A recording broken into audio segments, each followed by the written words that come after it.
네, 문재인 정부의 한반도 평화를 위협하는 군비 증강이 도를 넘어서고 있습니다. 그래서 최근 국회에서는요, 내년 예산안에 대한 심사가 한창입니다. 그중에서 최근에 눈에 띄는 부분이 하나 있어서 소개해드리려고 하는데요. 바로 경항공모함에 대한 이야기입니다.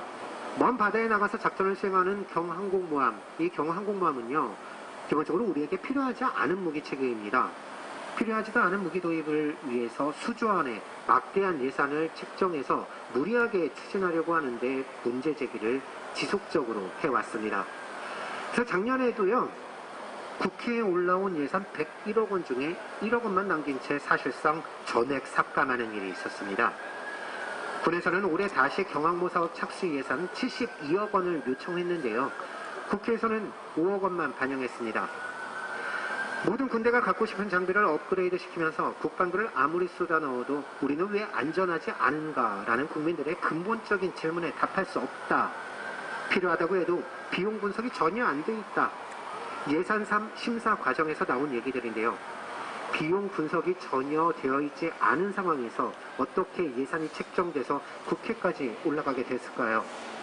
기본적으로 사업에 대한 예산을 확보하려면요, 그 사업이 추진해야 할 사업인지 예산은 적절한지 그 타당성에 대한 판단을 먼저 해야 합니다. 그런데 경항공모함 사업은 지난 5월 기획재정부에 관련 예산안을 제출할 당시에 연구 용역 시작도 제대로 안 된 상태였습니다. 8월에 예산 확정 당시에는요, 한국국방연구원의 사업 타당성 평가가 진행 중이었다고 합니다. 모든 절차를 무시한 채 진행되고 있었다는 뜻이죠. 국민의힘 신원식 의원은요, 경항모 사업이 해군의 극소수 과대망상증 환자들의 오랜 꿈에 의해서 추진되는 것이라면서 일부 업체에 들어간 해군 예비역들의 정치권 로비 개연성도 있다고 주장했습니다. 그런데 여기에 민주당 안규백 의원은요, 결론부터 말하자면 경항모 사업은 중단 없이 추진해야 된다고 했습니다. 이젠 창피하지도 않은 것 같습니다.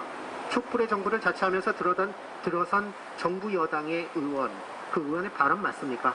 마치 그동안 부패한 권력들이 자신들의 이익을 위해서 부정부패를 저질렀던 것, 이제 자신들이 그 이익 좀 가져가 봐야겠다, 내가 좀 해먹어 봐야겠다라고 하는 것 같습니다. 타당성도 확보되지 않은 채 절차도 무시하고 진행되고 있는 사업에 대해 정치권 로비 개연성까지 얘기 나오고 있는 이 마당에 그냥 중단 없이 추진해야 된다고 이야기하고 있습니다. 그런데 이렇게 절차도 무시해가면서 추진하려는 사업이 경항공모함 사업뿐만이 아닙니다. 정부에선 상륙 공격 헬기 등 11개 무기 도입 사업에서 사업 타당성 결과가 나오지 않은 상황에서도 내년 예산안에 반영했다고 합니다. 그중에는 최종 토론회에서 타당성이 없거나 조건부 타당 결론이 나온 상태에서 반영된 것들도 있습니다. 이 사업의 총 사업비가 무려 9조 9천억 규모입니다. 군 안팎에서는요, 내년 5월 정권이 교체되더라도 사업 변경을 못하게 일종의 알박기를 하고 있다, 알박기 예산을 태운 것이다 라는 그런 비판까지 나오고 있는 상황입니다.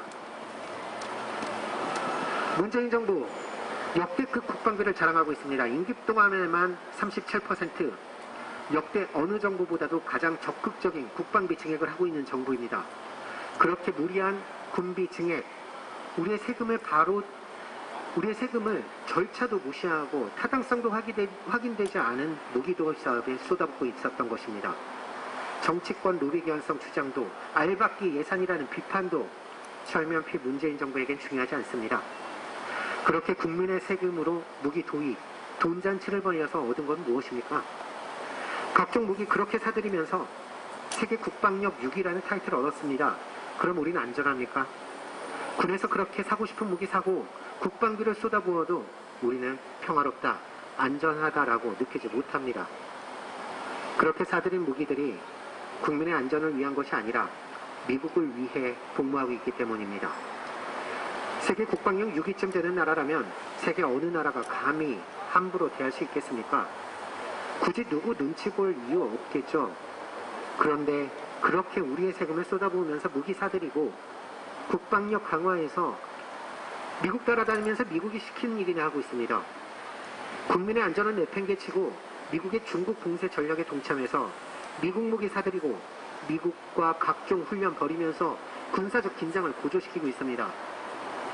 미중 간 마찰이 발생하면 미국의 대중국 전초기지 역할을 하는 사드 기지가 공격 대상이 될 것이고, 우리나라에 있는 주한미군 기지가 공격 대상이 될 것이고, 한반도가 전쟁터가 될 것입니다.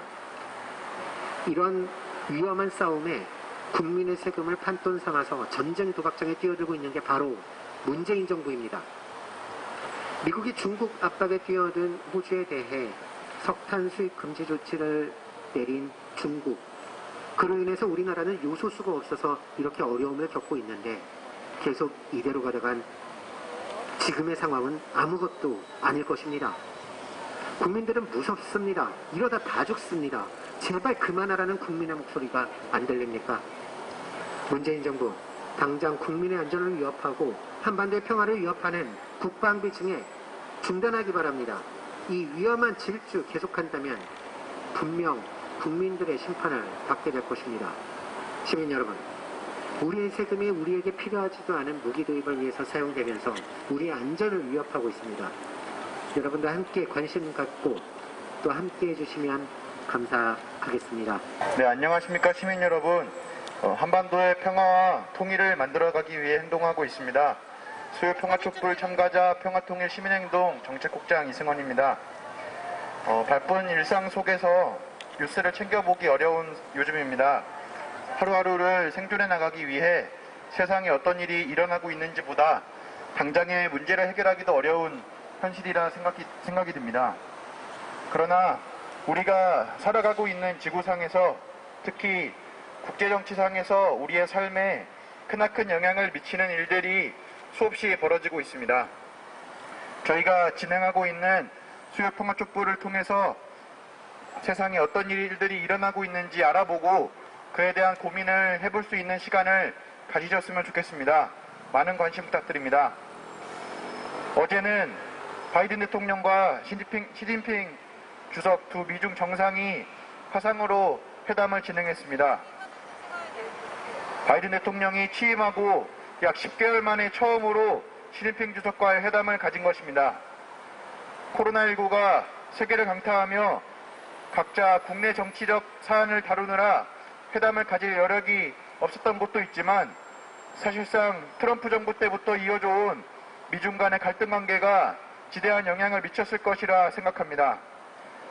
특히나 바이든 정부 들어서 대중국 압박 정책이 노골적으로 진행되면서 미중 간의 갈등은 매우 심각해진 상황입니다. 이 같은 배경에서 진행된 이번 회담을 두고 많은 이들이 예상했듯 공동 합의문도 없이 이번 미중 정상회담은 마무리됐습니다. 회담에서 양국 정상은 현재 첨예하게 대립하고 있는 사안들에 대해 다시 한번 부딪혔습니다. 바이든 대통령은 대만 문제에 대해 하나의 중국이라는 원칙을 한다면서도 대만의 현상 변경이나 대만 해협에서의 평화를 해치는 행위에 대해 반대한다며 사실상 대만 문제에 대한 지속적인 개입을 할 것을 밝혔습니다. 시진핑 주석은 이에 대해 외부 세력이 대만 문제에 개입하는 것을 반대하며 이러한 행위를 불장난에 비유하며 대만 문제에 대한 미국의 개입을 강력히 반대했습니다. 또한 바이든 대통령은 인권 문제, 불공정 무역 행위들을 언급하며 이전부터 중국 압박 정책의 명분으로 삼아온 문제들로 시진핑 주석을 압박했습니다. 이번 미중 정상회담을 두고 언론에서는 서로 간의 입장을 확인하는 계기가 되었다고 평가했지만, 대만 문제, 인권 문제 등 이전부터 각 사안들에 대한 미중 간의 입장은 명확히 있어 왔다는 점에서 이번 회담을 통해 미중 간의 갈등 상황이 쉽사리 해결되지 않을 것이라는 예상을 할 수 있습니다. 미중 갈등이 쉽게 풀리지 않을 것이라 했을 때 한국 정부의 가장 중요한 역할은 한반도의 군사적 긴장감을 낮추고 평화를 지켜나가야 한다는 것입니다. 왜냐하면 미중 갈등의 격전지는 이곳 한반도가 될 것이고, 미국이 한반도의 분단 상태와 대북 적대적 정책을 명분으로 중국을 압박하고 있기 때문입니다. 그러나 문재인 정부는 한미동맹을 맹신하며 오히려 대북 적대적인 정책을 적극적으로 추진하고 있습니다. 이는 한미연합 군사훈련의 강화로 극명하게 나타나고 있습니다. 지난 10월 25일부터 11월 5일까지 호국훈련이 진행됐습니다. 호국훈련은 전국 각지에서 진행됐는데 특히 경북 포항에서의 훈련이 매우 중요합니다. 그 이유는 포항이 북의 원산과 지형적으로 유사한 공통점을 가진다는 이유로 호국훈련을 포항에서 진행했기 때문입니다. 호국훈련은 육해공군과 해병대가 참가하는데 주된 훈련 내용은 해병대가 해안 지역에 상륙하는 상륙작전을 진행하는 것입니다. 즉 유사시에 해병대가 북의 해안 지역에 침투해 군사작전을 수행하고 이를 육해공군이 지원하는 군사작전을 연습한 것입니다. 해병대는 주로 요인 암살, 지도부 제거 등의 작전을 수행하는 특수부대라는 점에서 호국훈련이 얼마나 공격적인 성격을 띠는지 알 수 있습니다. 또한 11월 1일부터 5일까지는 전투준비태세 종합훈련이 실시됐습니다. 기존에는 비질런트 에이스라는 이름으로 진행됐는데 이번 종합훈련에는 한미 전투기 각각 100여 대씩이 참가했습니다. 특히 주목해야 할 점이 F-35A 스텔스기가 참가했다는 것인데 이 스텔스기는 레이더 감지를 회피할 수 있기 때문에 북이 매우 위험하게 생각하는 전투기입니다. 아직 전쟁이 끝나지 않은 휴전 상황에 감지가 어려운 전투기가 코앞에서 떠다닌다고 생각해보면 북의 반응은 어쩌면 상식적입니다. 반대로 반대의 상황을 고려해봤을 때 전투준비태세 종합훈련이 한반도의 군사적 긴장감을 매우 고조시키는 훈련임을 명백히 알 수 있습니다. 11월 8일에는 지난 10월 18일부터 22일까지 핵시설 불능화 한미연합훈련을 실시했다고 한미 양국군이 밝혔습니다. 지난 2018년부터 지금까지 6차례 진행하면서 한 번도 공개하지 않았던 훈련을 처음으로 공개한 것입니다. 핵시설 불능화 연합훈련은 미 육군의 NDT 핵 불능화 부대와 한국군의 화생방사령부 NCT 핵 특성화팀이 참가했는데 유사시에 북의 핵시설을 무력화하는 내용의 훈련을 진행했습니다. 한 군사 전문가는 원래 기존에는 미국군이 주된 작전을 수행하고 한국군은 경계 및 엄호를 하는 역할을 맡았는데 이번 훈련은 한미가 공동으로 작전을 수행했으며 이는 미국이 한국의 핵 제거 기술을 전수하며 한미가 연합으로 북핵을 불능화하는 작전을 실시하기 위한 연습으로 보인다고 언급했습니다. 이는 바이든 정부가 대전략의 수행에 있어 동맹의 힘을 적극적으로 이용하려는 정책의 일환으로 보입니다. 결론적으로 핵시설 불능화 훈련은 기존보다 강화됐으며 문재인 정부는 미국의 전략적 행위에 더욱 적극적으로 가담하는 행태를 보였습니다. 앞서 언급한 군사훈련들 이외에도 연간 수십 차례의 한미연합 군사훈련이 실시되고 있으며 훈련의 공격적인 성격으로 인해 한반도의 군사적 긴장감은 날이 갈수록 고조되고 있습니다.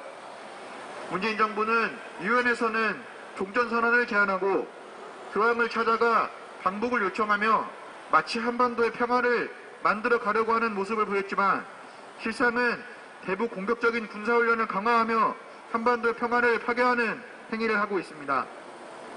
한반도의 평화는 무력을 키우고 대북 적대 정책의 강화로 절대 만들 수 없습니다. 대북 적대 정책을 강화할수록 북 또한 군사력을 늘려갔고 이는 결국 군비 경쟁의 강화로 이어질 것입니다. 2000년 김대중 정부의 6.15 남북 정상회담을 통해 남북 간에 군사 한라인이 설치되고 상호 간 존중과 소통의 분위기가 만들어지며 한반도의 평화가 조성됐던 역사를 우리는 다시금 상기해야 합니다. 개성공단이 만들어지며 북이 개성에 배치되어 있던 최전방 군부대를 후방으로 배치하고 매일 남북이 교류했던 역사의 교훈을 문재인 정부는 깨달아야 합니다. 문재인 정부의 한미연합 군사훈련 강화를 강력히 반대하고 한반도의 평화를 해치는 파괴하는 행위를 중단할 것을 요구합니다. 시민 여러분들도 한반도 평화를 만드는 길에 많은 관심 가져주시면 좋겠습니다. 감사합니다. 대선이 4달 앞으로 다가왔습니다. 국민의 손으로 새로운 권력을 선출하는 과정인 대선은 우리 사회를 어떻게 하면 좀 더 나은 사회로 만들어 갈 수 있을지에 대한 청사진과 이에 대한 치열한 논쟁이 수반되어야 한다고 생각합니다. 그러나 도로 문재인 정권을 이야기하는 이재명 후보와 도로 이명박근혜 정권을 이야기하는 윤석열 후보를 보고 있자면 우리는 과연 지금보다 나은 내일을 기대할 수 있을지 우려스럽기만 합니다. 이재명 후보와 윤석열 후보는 둘 다 한미동맹 강화 발전을 이야기하고 있습니다. 그러나 한미동맹이 우리에게 과연 이득인지 따져보아야 합니다. 최근 미국의 여론조사에 의하면 바이든 대통령의 지지율이 취임 이후 최저치를 갱신했다고 합니다. 미국인 70%가 미국의 경제 전망을 어둡게 보고 있고 이것이 바이든을 지지하지 않는 이유로 들었습니다. 코로나19로 사회 시스템이 붕괴하고 엄청난 양적 완화로 미국은 심각한 물가 상승을 겪고 있습니다. 미국은 자국의 경제 불황을 타개하기 위해 반도체, 배터리 분야에서 중국을 배제하고 미 본토에서 생산할 것을 각국 기업들에게 강요하고 있지만 이러한 조치는 값싼 중국산을 비싼 미국산으로 대체하는 과정으로 물가 상승이라는 부메랑이 되어 미국 경제를 위협하고 있습니다. 이로 인하여 미국은 중국과 마냥 강대강으로 갈 수 없으며 어제 미중 정상회담에서 밝힌 것과 같이 미국은 중국과 협력하고 존중하겠다라는 입장을 밝히기도 합니다. 또한 뉴질랜드는 정보 공유체인 파이브아이즈가 중국을 겨냥하게 되는 것을 반대한다는 입장을 밝히기도 하고 유럽의 각국들도 중국과의 관계를 고려하여 일방적으로 미국 편에 서는 것을 주저하고 있습니다. 지금의 미국과 중국의 충돌은 미국이 무너져가는 자국의 패권을 지키기 위한 중국 때리기이며 이에 대해 중국이 반응하고 있는 것입니다. 최근 목도하고 있는 이른바 차이나 리스크로 전 세계가 대란을 겪고 있습니다. 중국이 반중국으로 돌아선 호주로부터 수출 수입을 중단하고 이로 인한 수출 규제를 우리는 요소수 대란을, 유럽은 마그네슘 대란을 겪고 있습니다. 이렇듯 중국과의 경제관계는 우리나라뿐 아니라 전 세계 곳곳에 촘촘하게 연결되어 있으며 미중 간 갈등에서 그 일방적 미국 편들기는 현명하지도 우리에게 이득이 되지도 않는다는 것을 여실히 보여주고 있습니다. 오늘 한국경제원이라는 곳에서 2000년부터 20년간 한미동맹이 우리에게 최대 3,000조 원의 이득을 안겨주었다라는 발표를 했습니다. 주한미군이 우리를 지켜주고 있는 것을 투자 효과까지 고려하여 계산한 결과라며 말도 안 되는 이 3,000조 원을 발표를 했습니다. 그러나 여러분, 주한미군이 이 땅에 주둔하고 있고 수많은 패트리어트 미사일 F-35A를 비롯한 전투기를 반입하고 1년에 200회 가까운 전쟁 연습으로 안보 불안이 생겨서 외국 자본이 우리나라에 투자를 기피하고 있습니다. 우리는 3만 명의 주한미군 주둔을 위해 매해 1조 원이 넘는 주한미군 주둔비를 지급하고 있고 수많은 우리 땅을 미군 기지로 공짜로 내어주고 있습니다. 또한 주한미군 기지로 들어가는 전기, 가스도 모두 우리의 혈세로 내주고 있습니다. 그뿐만이 아닙니다. 미국이 중국을 감시하기 위해 우리 땅에 억지로 들여놓은 사드 기지로 우리는 중국의 관광과 투자, 문화 분야에 대한 보복을 아직까지도 당하고 있으며 그 피해액도 수십조에 달합니다.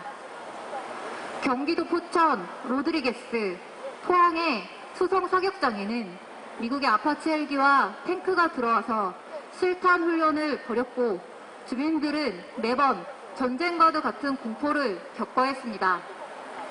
주민들이 자기 마을에서 훈련하지 말 것을 요구하자 미국은 한국 정부에 안정적인 훈련장을 만들라며 으름장을 놓고 있습니다. 한미동맹은 우리에게 굴욕과 경제적 희생을 강요하는 낡은 가치일 뿐입니다.